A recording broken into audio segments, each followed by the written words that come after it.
And before you know it, I'm like really vibing. I'm thinking like, okay, well they never respond to these. Let me pull these albums, let me pull these songs out of the way so that they won't even necessarily use these or whatever, right?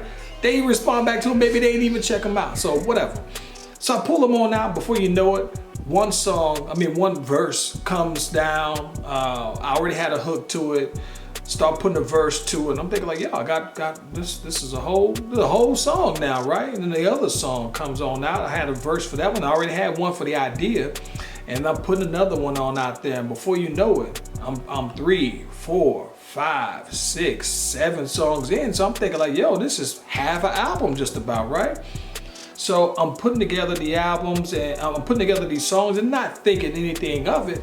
But I also was sitting here thinking that one of the reasons why I was looking to not rap anymore was that I was knocking on about 30 years old, and you know, back in the day when there were no 30-year-old rappers, right? That was popping. It was a young man's game. And so one of the things that was interesting about that is that I was getting ready to turn 30, and I was thinking like, all right, you know what, I ain't got on yet. I'm just gonna go ahead and fall back and just be behind the scenes and get it popping that way, whatever. When I looked around, when I'm knocking on 30, most of the rappers that I liked, that I thought was dope, were all in their 30s. Kanye, Jay-Z, Rick Ross, 2 Chainz. Some of them got late, they bloomed late. So I was like, okay, you know what, we still straight. I think the biggest thing that really changed my mind, though, to be honest with you, is that I had my son. And when I had my son, I was dabbling in production and I was getting better with my beats, sampling, creating sounds and everything.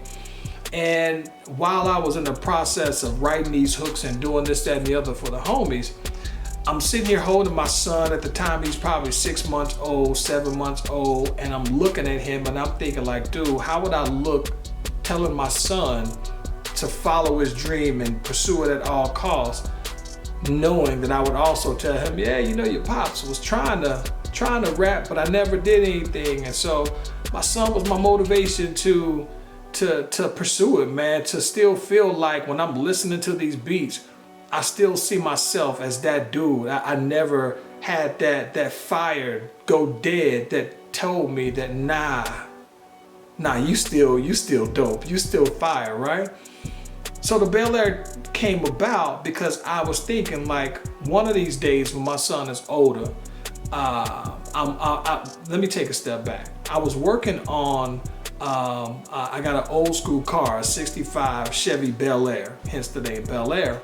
But the idea behind this is that I wanted to introduce my son when he was old enough to music that I would say, listen, this is the kind of hip hop music that I like, right? This will give you something. It had a soulful sampling of certain sounds, and it had certain things that I appreciated the most about hip hop that I wanted to be able to pass on to my son. But more than anything, I wanted to make a no-skip project, something that you could just play and you don't have to skip it through, and that every song is dope, every beat is fire.